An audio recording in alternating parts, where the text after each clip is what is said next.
welcome to another edition of Storytelling on Orchard Street. I'm your host, Pete Salamita.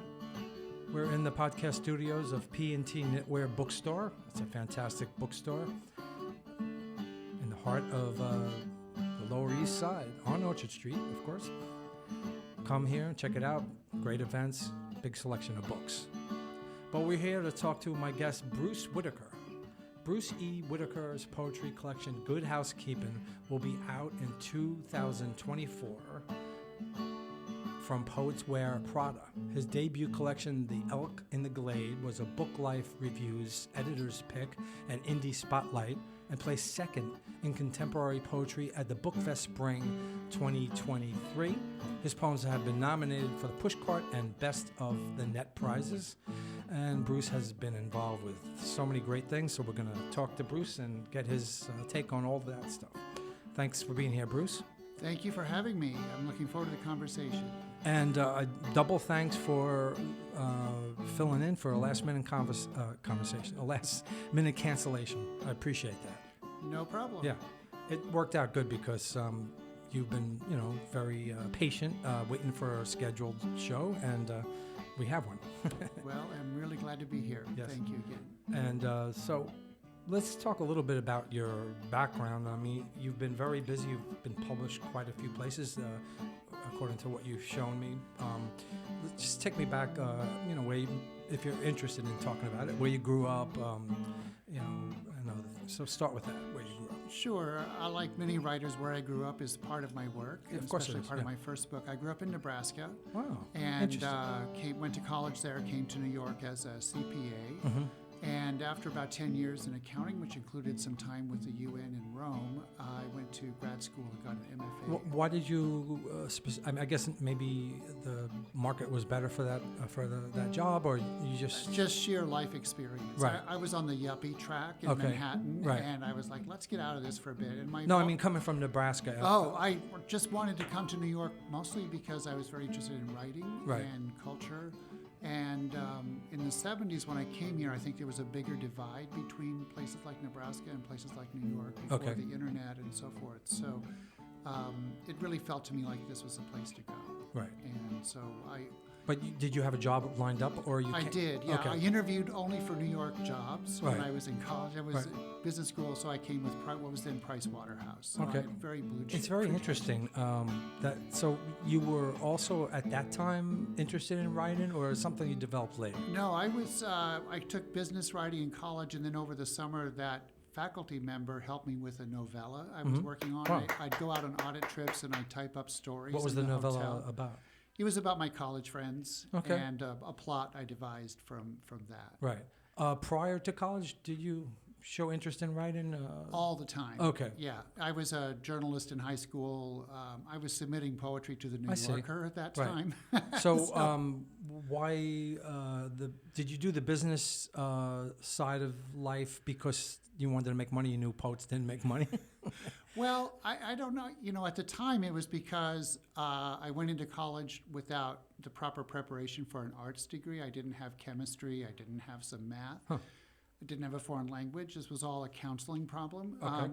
So I had to go into business school. I was trying to be a lawyer at that time. And once I got into that, it gave me, I knew I wanted mobility. I wanted a ticket to go somewhere. And accounting served that really, really well. You said you wanted to be a lawyer? Business is a prerequisite sometimes for law school. So one of my ambitions, I was going to go into some kind of grad school. Okay. At one time, I was going to be a lawyer. Did you go to grad school? I went to NYU in theater, actually, Oh, okay. and dramatic writing. Okay, interesting. So now how did the theater thing pop up? Well, I had started writing for theater while I was living in New York and did more of it in Rome and applied to NYU's dramatic writing program. Okay, so you went into theater as a writer, not as an actor. Exactly. And my first job was as a literary manager for Manhattan Theater Club. Right. And I was what's called a dramaturg, which is like an editor in a book company. Okay. Picking plays, working with writers to shape their plays and so forth. And I did that for a long time. And then I was a theater manager at Signature Theater. I was the managing director there here in New York. And then I went into nonprofit as a head of a service organization at the time called National Corporate Theater Fund, which raised corporate contributions for major regional theaters. So I went back into the business side of things. Wow. On that side. It's not often you run across somebody who's a good artist, and you have two arts that you were involved with, and also have the business side of it. That's pretty impressive. Well, thank you. Yeah. Working on the Elk and the Glade, really, that paid off. Right. Mostly the project management side, but I think the way the writing business, as I see it now, works, and I saw this when I was working with playwrights too, writers have to have a lot of skill sets to make it. They have to be very political. They have to be very personable. Right. They have to be persistent. They have to be organized. And it's very challenging when they're missing some of those categories. Right. And the very successful writers covered a lot of bases in their skills. Probably the same with a fine artist too, to some degree, right? When you say, I mean, there's business in every creative endeavor. I mean, I went to school. I went to Brooke College, and studied business. It was called what was it called? Management of Musical Enterprises. Cool. Because I knew that I wanted to be involved with music, but I didn't 100% know that I could actually make a living doing that. So I figured I would do the business thing too. Yeah, I think it's, if you're looking for a background, there's several ways to go about life, to get that covered early or come back to it later. Right. But because I went from Price Waterhouse to a publishing company, and to get closer to writing and so forth, and which is always my core interest. Right. So I retired in 2020, and since then, that's when I've really focused on writing poetry. So I retired right into the pandemic, which was great timing for someone in the theater. The sector has suffered still. So you've been in theater all this time since the late 80s. Yeah. Right. Okay.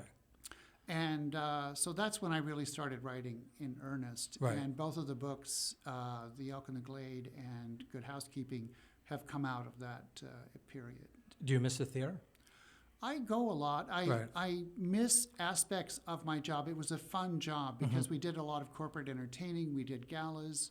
I got to interact with a lot of very wonderful people on all sides of things. Our board, the theater leaders, the artists that we worked with.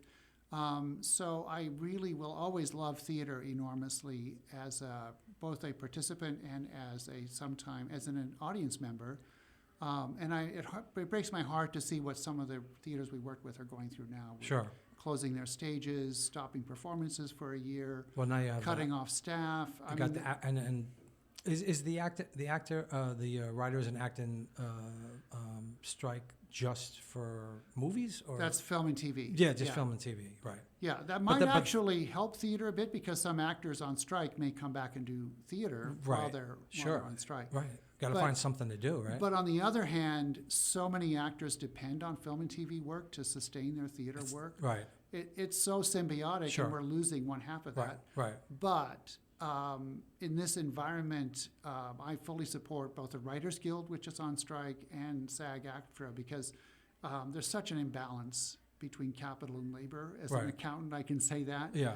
And you have to have where the money is going. organizations to stand up to strong centralized capital. Right. So, and it's not at all Marxist. It's actually, Henry Ford always believed in the middle class, and we have eviscerated the middle class because they don't have anyone standing up for them. And finally, Fran Drescher and people like that are standing up for everyone, and I think everyone will gain from this process, but it will be very painful. Right. Unless Hollywood just goes all AI. Well, it's going to drive a lot of directions, but we can go on to that. That's a different topic, yeah. I saw something that was an act, supposed to be a scene by an actor, and I almost knew right away it was AI. It just didn't have the real feel to it, Yeah, but we're in such early days. Well, it's true too. Eventually, it's a true threat to everything. Right. All right. Well, we could do a whole podcast just on AI. So you've been published in a lot of places. Were all those years before you retired and you concentrated on poetry? Were you trying to be published as a poet, or? Yes. Yeah. My first publication was about 5 years ago now. Okay. And that poem will be in Good Housekeeping. Okay. And it came about because I met the editor at a Penn conference, and they were putting one of their first issues together. So before 5 years ago, you hadn't been published as a poet. No. So, but were you writing poetry? I was writing, yeah. Right. Not heavily submitting, but doing some. Right, Yeah. right. And were you doing features, open mics, or? Well, my entry to poetry, I started by taking a couple workshops at Poets House at 92nd Street Y with Rowan Ricardo Phillips, Alex Dimitrov, Jericho Brown, wonderful, wonderful poets. But my entry to poetry was through one person, which was Lynn McGee. I met her at a party, and she introduced me to her reading series called Luna Walk. Okay. Where was that? That was running around some bars in this area, actually, at that time. So it's called Walk because it went to different places? I don't know. Maybe so. Right. But most readers' series are itinerant, a bit itinerant. And then I met other poets like Susanna Case, who introduced me to Brownstone poets, Patricia Carrigan. That's how I met Roxanne Hoffman at Poets Wear Prada. And then also I met people with the Hudson Valley Writers Center, and I've taken a lot of online courses there. So the whole world opened up really through meeting one person and Lynn very generously, introduced me or got me into these things. And when I was writing The Elk and the Glade, she saw some of the early poems and said, this is something you need to pursue. So she's been a wonderful mentor to me and has really led to some of the things that have happened. Cool. You want to read something?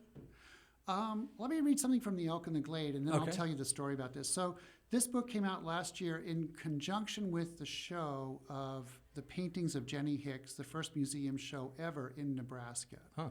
So because that was coming up, I wanted to get the book out, so I published it myself, and I did a tour. Let me take a look. I did a tour of it in Nebraska in 6 cities. The show opened at the museum. It's called the Dawson County Historical Society Museum. And they pulled together 31 of her paintings. So she was my great-grandmother. Oh. She was a pioneer in Nebraska, came out, lived in a sod house. Is that one of her paintings This on the is cover? one of her paintings. Can I take a look? And there's some others inside. Right. And she made her living in the latter part of her life selling landscapes out of her living room in a little village in Nebraska called Farnham. Huh. And so we had a family reunion in April and a big tour there. And it's saw like all it's like these real paintings. like old, looking. With the West in old times. A lot of it was, but her specialty was mountainscapes, which are not a Nebraska thing. She would paint from postcards, calendars, other images, and create these oil images. How big were these paintings? The size is on there. I think that's about 2 by 18, 24 by 18 or something like that. And some of the bigger ones she made for her daughters were quite large. Right. So, was she renowned in Nebraska? Yes, quite a bit. We put out a call for pictures, and many people brought their Jenny Hicks pictures to the show. Right. So she died in 1977. I was 21. And I grew up with her, visited her a great deal, and remember her very well. And she would tell me stories. Her daughters, my grandmother and her sisters, would tell me stories. And so that's what went into this book. So the book is all the poetry in the book is related to her artwork? To Jenny and her life. That's a great tribute to your grandmother. Thank That's you. Awesome. Yeah. Thank you. And the combination of the paintings, which really bring to life her images and her talents, and the story has really pulled together a lot of attention for her. What was she like? Wonderful. She was so sweet. She was very perceptive, very intuitive, very humble about her painting. I mean, you would think that she took in sewing the way she treated it. And she had been a seamstress in her youth. So to me, she was like a seamstress, but she painted. So she had that service mentality. If people liked a picture and wanted a copy, she'd make a copy. Oh, okay. If they had a postcard, they wanted a painting, she'd make the painting. Cool. Did she study art or was self-taught? She studied in Cleveland, where she initially was from. Okay. When she was in late teens, early 20s. She spent the year 1900 visiting in Cleveland. Wow, okay. And that story is told in the book as well. But as far as we know, I think she had one series of lessons at that time, and I don't know if she ever studied again. Well, I'm excited to hear it. So this poem is called Small White House in the Small Town, and it kind of captures my memory of her when I was a little boy. Right.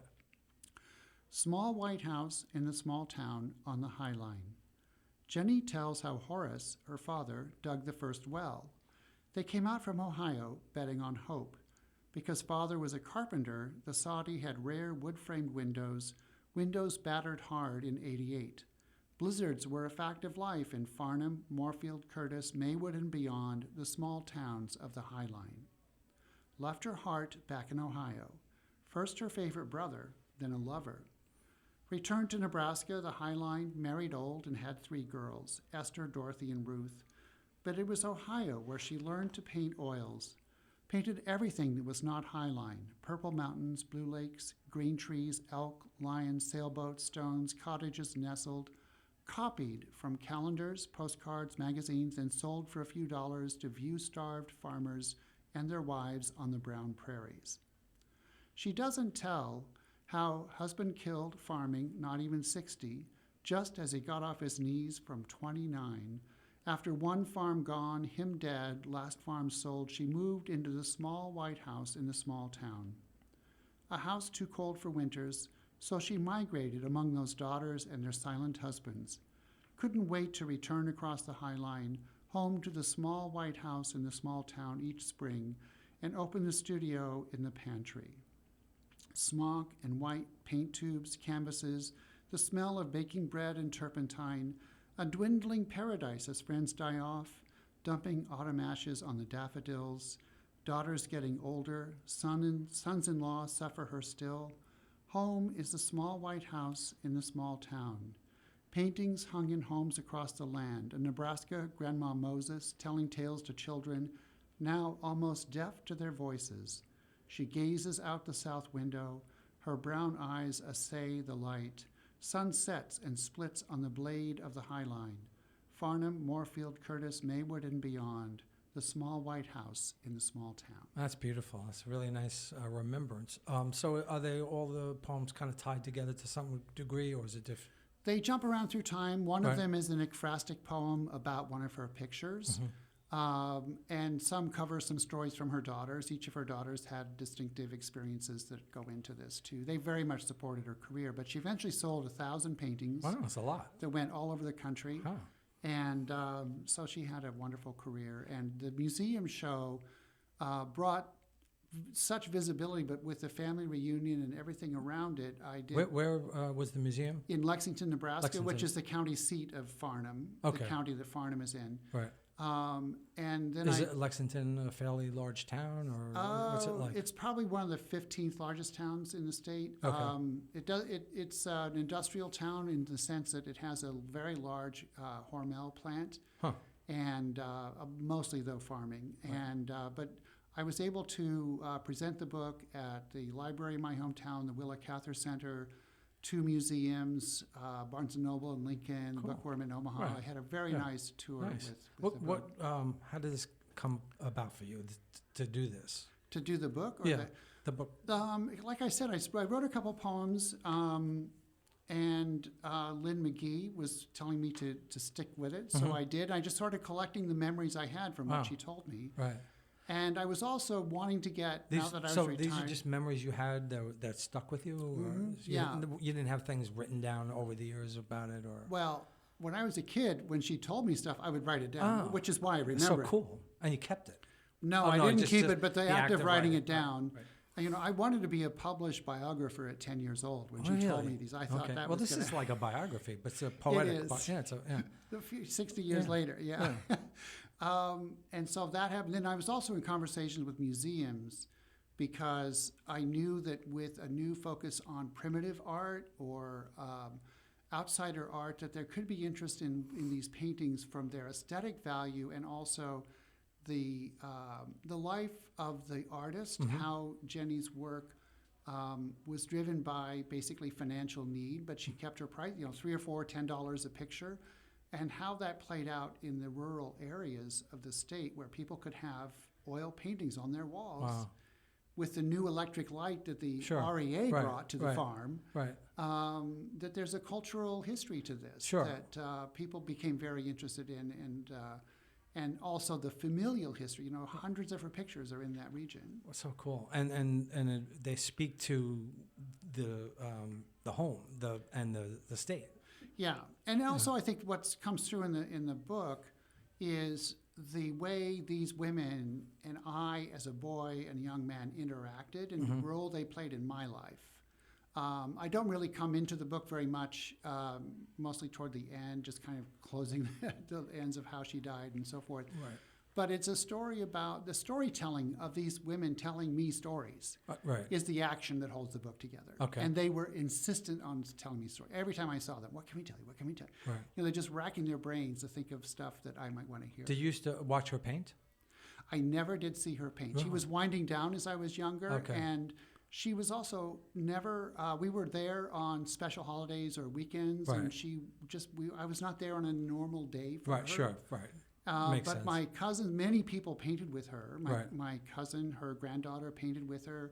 And people I met on the tour, their parents painted with her. So They you said remember that. she was winding down. So later in life she didn't paint? Yeah, she was in her late 80s by the time she stopped. Okay. You know, she just Right. didn't Well, have that's the it. eyesight and Sure. so forth. Right, And right. So but she did lived it a to be long time. But she lived to be 98. Right. So Wow. she had a long life. In Yeah. the last 10 years, she wasn't doing much Right, painting. right. Any other artistic, any other artistic influences from your family, like your parents at all, or My dad was a teacher. My mom was, when I was young, What- was what a did he homemaker. teach? He taught driver's ed, industrial arts. But Okay. So the shop work, Right. definitely.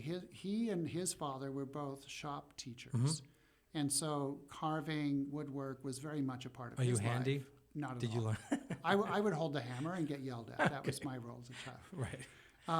And my mom was a homemaker, but in high school she had been a theater director. Okay. And has always been very interested in that. But So the not, theater you got from your mom. sort of. to But some degree. I grew up in a Kearney, which is as a college at the time, is university now, had a really good theater program. So I saw a lot of great theater as Okay. a teenager. Right.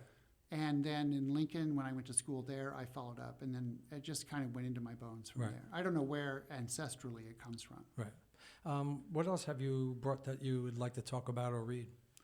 Well, I think part of what I've been thinking about as we're getting I want to also say about Elk in the Glade, it is self-published, but I couldn't have done it without Roxanne Hoffman Okay. at the Poets Wear Prada. And Right. she very graciously, we had agreed that she and Jack Cooper, her partner, would do Good Housekeeping Okay. before I got the news about the show and started on Elk in the Glade. Uh-huh. So she agreed to postpone Good Housekeeping, and she was instrumental in helping me go through how to get reviews, Library of Congress number, all these Wow, that's a logistics big help. of self-publishing. Yeah. So the book could really exist, so Right. stores could get it. And I really want to thank her for that. That's and awesome. all of the work we're doing now on trying to get It's Good to Housekeeping going. self-publish and not have any help is Yeah, I mean, you can do it in a way that I may do another book sometime and just put it on Amazon and that's the end of it. But this book, I wanted to have a particular kind of visibility and Sure. availability. Right. And so that was gratefully happened. So Right. Barnes and Noble places they can order it, Right. and that takes a special effort because they don't like buying stuff from Amazon, where most self-published stuff is Right. available. Right. So Yeah, I'm self-published on Amazon too, but Yeah. I put it out and I don't know. I didn't do these things that you're talking about doing. I haven't really tried to get it out there. I should, well, but- that's where Yeah. being a producer, I was Right. really ready to take on a project Sure. like that, and, Right. and it's been great. Right. So Good Housekeeping. Now, this book, I do think that The Elk in the Glade is kind of a story about familial love and past love and how it affects all of us as we grow up. Good Housekeeping is also about love, and I think it's taken a while. When you write stuff, you don't think about that. But as we're marketing it, I'm thinking, what are the common threads? What are the themes? And Good Housekeeping is about who we are domestically and internationally, how we treat our families, our lovers, our world, the other people with us on the planet. There's some eco-poetry, love poetry, and a lot about housekeeping, because I think that's a metaphor for how we care for ourselves and each other. Right. And the love we give ourselves and each other is often expressed through housekeeping. Ah, interesting. Right. So that's kind of the continuing thread of this work. Now, these poems are much more future-looking. They're much more directly about my life. I've been partnered for 41 years, married for 13 years, and We've lived abroad together, and Pierce and I have had, a wonderful life together, and there's some elements of that in it. And 41 years together? Yeah. That's great. Yeah. How'd you meet? We met at Julius Bar, which is a classic gay bar in the village, an historic bar. We were introduced by a friend, so it was all very proper. Right. And so is your husband in the arts? he was an IT, and he's retired from Paramount was his last big assignment. Okay. But no, he was an English major, however, and has a master's in English. And reading and literature are one of the things that we do share. Cool. And I tend to be a literary person. I'm not so much a performer as a kind of literary, as you can imagine, as a play dramaturg, literary manager kind of person. All right. Did you want to read something?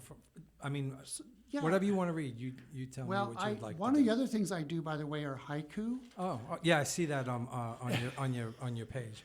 And I wanted to read a haiku that's going to be in Good Housekeeping, because it's about drumming. Okay. And I know you're a drummer. Cool. So I keep them every day, and so they're in Good Housekeeping as dated. Their titles are their dates. This is 12/31/2020. Rain drumming the roof, snare stuck in farewell tempo, a year in retreat. We sometimes read haiku twice. Okay. Rain drumming the roof, snare stuck in farewell tempo, a year in retreat. So what does it tell me more about that? So it's the sound of rain on the roof, like a snare drum, kind of stuck. Right. And then this is like a year in retreat. It's been a year now with COVID. Okay. Oh, it's COVID related. Yeah. Okay. Yeah. Well, that makes sense. Yeah. Yeah. So how much did COVID, especially in the early months, affect your writing? it was. I hate to say this because of all the suffering. It was wonderful for my writing. Right. I was queued up. My retirement I'd anticipated for several months. Right. And I'd already started developing writing habits on staycations and things like that. I just switched into high writing mode and got a lot of publications right after it started. Okay, you had the time and there was less distraction and much else to do. And people were hungry for... so this is one that got published quite quickly. Okay.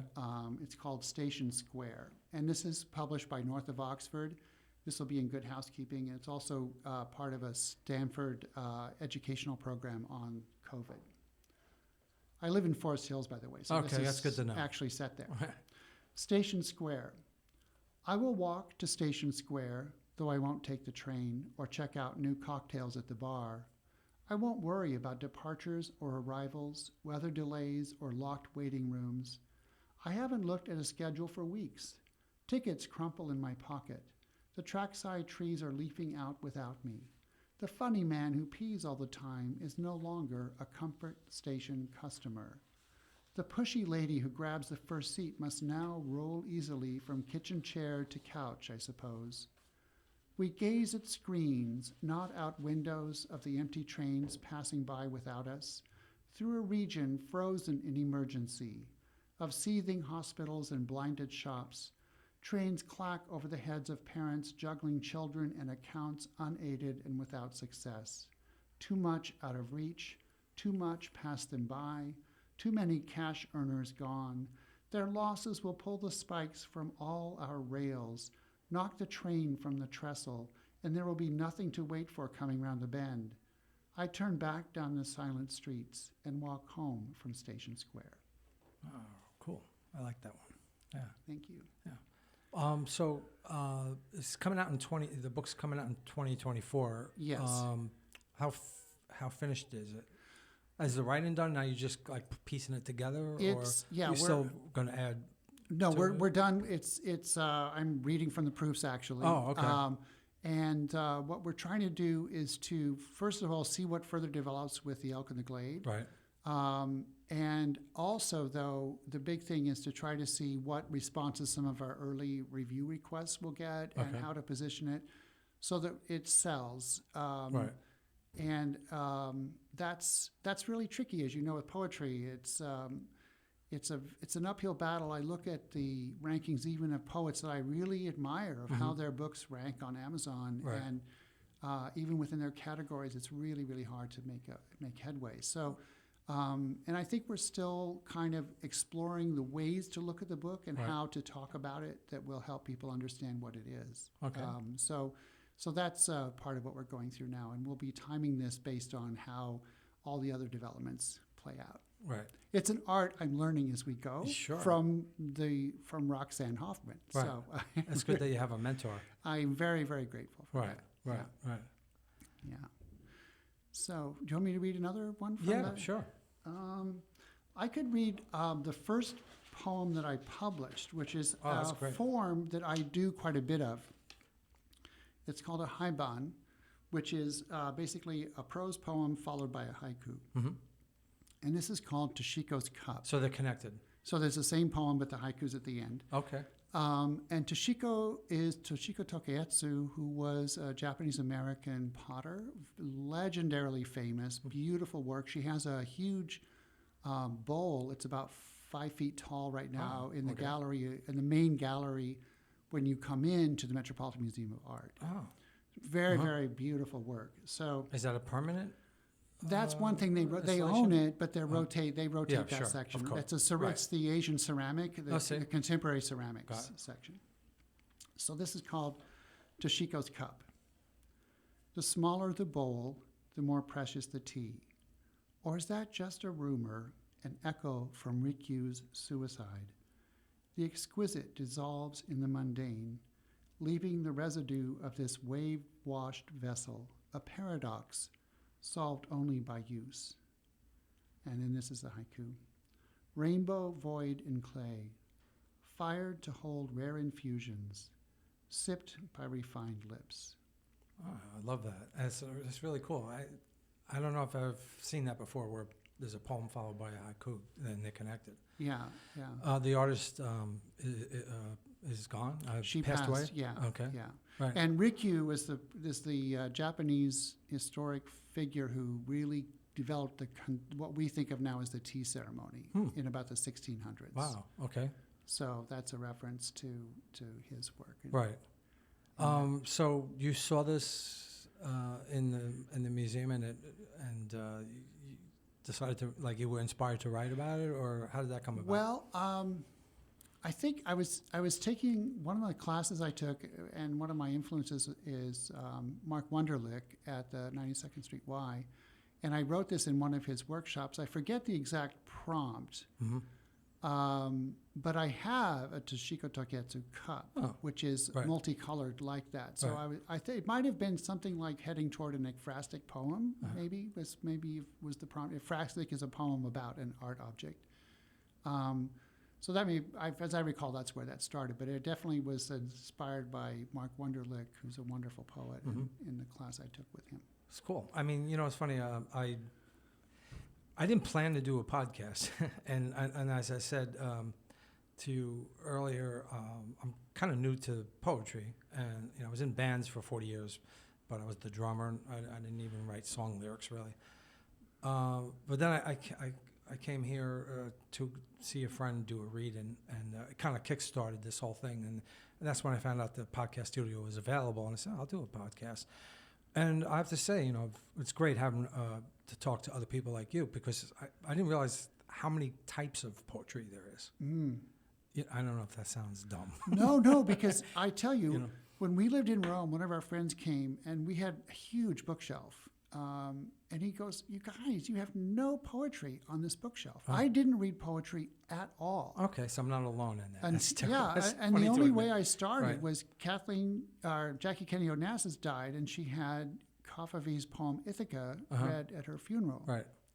And I ran out, got a copy of his book, read it on the plane to Los Angeles. We lived in Los Angeles for a while, so I was commuting out there. Sure. And you could do that. And then gradually over it took me another 20 years before I really started taking it seriously. But I think if I had known earlier in life the varieties of poetic expression, the possibilities, because Elkin and Glade is very narrative. This poem, Toshiko's Cup, is very lyrical. Right. You can go so many directions, so many lengths. Right. 3 lines, 1 line. There are monokus, haikus in 1 line. Right. to books, epics. Right. And it's so exciting because so many other writing structures are very limited. Right. And So your book about your grandmother is a very specific form of inspiration, and Good Housekeeping is another one. But generally speaking, besides those two, where does your inspiration come from? Or, like when you sit down to write, is it just something that, like for me, I'm going to read something in a little bit, and it's inspired by a scene or the depiction of a scene of somebody, and I just so something about that stuck with me. Or sometimes it could be a movie or a news story, or or a song. For you, where generally speaking, is it all over, or is it just It's all over, but what I really respond to are prompts that I make up or somebody gives me or I find somewhere. Right. Write a poem about an object. Write a poem that has a color in it. Right. Leanne O'Connor runs this the East Village Wordsmiths at the book club bar, and her theme every month is a color. Okay. And I've been amazed at what I've written to that kind of a prompt. Right. But a lot of it comes from being, just what happens, Right. Stories or whatever. I was in Nebraska, and the state poet there, Matt Mason, held a workshop, and he said, try to write something that his prompt was interweaving silly lines with meaningful lines Right. to give more emotional variety to your work. And I wrote, I think, a pretty decent poem about video games that I don't even do. Right. But I have all these thoughts about them Sure. that I discovered writing the poem. Right. And it was around the time of the espionage, the release of state secrets through a video game platform. So that's kind of how I work. Right. I like to know kind of where I'm heading on an artistic, what's the prompt artistically, and then the subject will fill it in. Okay. Right. I think I've only done one poem by a prompt. It was from somebody who I went to culinary school with, and she reads my poems. She likes my poetry, and it was during the peak. She's African American, if I should point that out. And she saw something I wrote about a couple years ago about the social, what was happening with, George Floyd and all these other terrible cases. And she gave me a prompt to write something about that, and I did it. But when you do, and it actually came out really good. I'm really proud of it. But I think that's the only time I did a prompt. I never took a class like you're talking about. When they give you a prompt, do you sit there and go, "Oh my God, I can't think of one word about this prompt," or does it have you done it enough that it comes pretty quickly? It comes pretty quickly, and actually in theater writing we use them too. Okay. Write a three-character scene that ends in one character walking out of the room. So you kind of had a little background in doing this. That's the kind of scene work Right. exercise you get in Sure. drama school. Good. Okay. So you had that background. Yeah, and I think a lot of writers, and not everybody, of course, but a lot of writers love the box. Okay. And they like to break it. They like to break down. A lot of people are doing fabulous things with sonnets right now. Okay. So forms and prompts are really wonderful springboards, Right. I think. And you kind of get into a mindset of rising to them. They bring out something because poetry works best when it's not cognitive, conscious work. It's Right. beyond that. Right. Something you could say spiritual or whatever. Right. And prompts help you get there. Okay. Even rhyme. Jericho Brown says that rhyme helps you break out of your conceptual habits into something that's much more inspired, intuitive. You would never get there, and no one would ever hear this unless you have to make a rhyme work. Got it. It's those structural limitations are where the real soaring aspects of poetry, I think, are found. Okay. So I'll read one. Great. And what I was talking about. It's the book is a singer-songwriter that I knew in the 90s.